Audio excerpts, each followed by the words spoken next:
안녕하세요, 패션 유튜버 패시입니다. 바로 어제 제가 영상을 업로드했는데요. 현재까지 일본 불매 운동에 대해서 우리 대한민국 국민분들이 잘 동참해주고 계신 거라 생각하고 있는데요. 저는 패션 유튜버로서 여러분들이 일본 불매를 하면서 우리나라의 경제가 다시 살아날 수 있도록 이 영상을 올리는 데 목적이 있고요. 그래서 오늘은 일본 브랜드를 대체할 한국 브랜드 소개 컨텐츠입니다.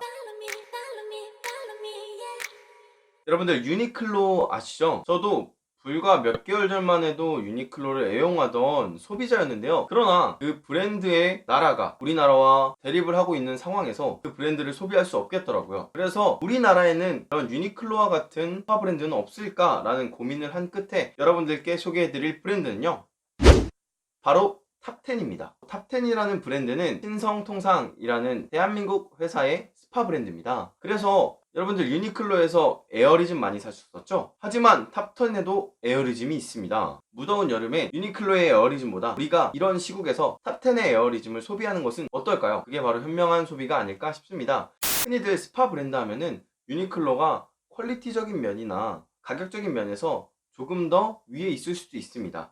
근데 그 부분은요, 유니클로는 일본의 초국적 기업입니다. 그래서 옷을 만들게 되면 유니클로는 셔츠 하나를 만들어도 10만 장, 50만 장 이렇게 옷을 만들어서 전 세계로 납품을 하기 때문에 어떻게 해서든 금액이 쌀 수밖에 없습니다. 하지만 우리나라의 스파 브랜드는 아직까지 시장이 활성화되어 있지 않기 때문에 금액적인 부분이나 조금은 뒤처질 수 있습니다. 하지만 우리 대한민국 국민들이 우리나라의 스파 브랜드를 애용해 주신다면 머지않아 우리 탑10도 전 세계로 뻗어나가는 자랑스러운 대한민국의 스파 브랜드가 되지 않을까 싶습니다. 우리나라 소비자분들이 많이 하는 이야기 중 하나가 탑10 유니클로 카피한 거 아니야? 라는 얘기를 덜어 하세요. 절대 아닙니다. 저는 디자이너 출신으로서 탑10과 같은 스파 브랜드들을 비교해서 보면요, 유니클로나 탑10 모두 베이직한 패션 브랜드를 지향하고 있기 때문에 비슷한 느낌이 날 수밖에 없습니다. 그런데 우리가 탑10 매장을 많이 봤습니까? 유니클로 매장을 많이 봤습니까? 유니클로가 곳곳에 있기 때문에 탑10의 감성이 유니클로를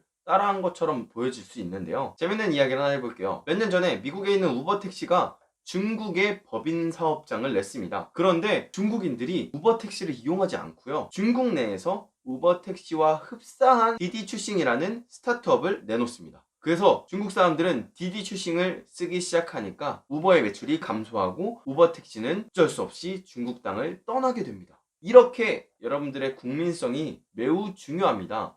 디디 추싱, 우버 둘 다 소비자에게 있어서는 큰 차이가 없는 비슷한 회사일지 모릅니다. 하지만 우리나라의 경제를 위해서 자국의 플랫폼 그리고 자국의 브랜드를 애용함으로써 우리나라의 국민성으로 국민 브랜드에서 세계의 브랜드로 뻗어나갈 수 있지 않을까 저는 감히 예측해 봅니다. 개인적인 생각으로 이 영상을 보고 있는 각 브랜드의 디자이너분들 조금만 더 열일해서 우리나라 국민들이 더욱더 사랑하는 브랜드가 될 수 있도록 부탁드리겠습니다. 이상 패션 유튜버 패시였습니다.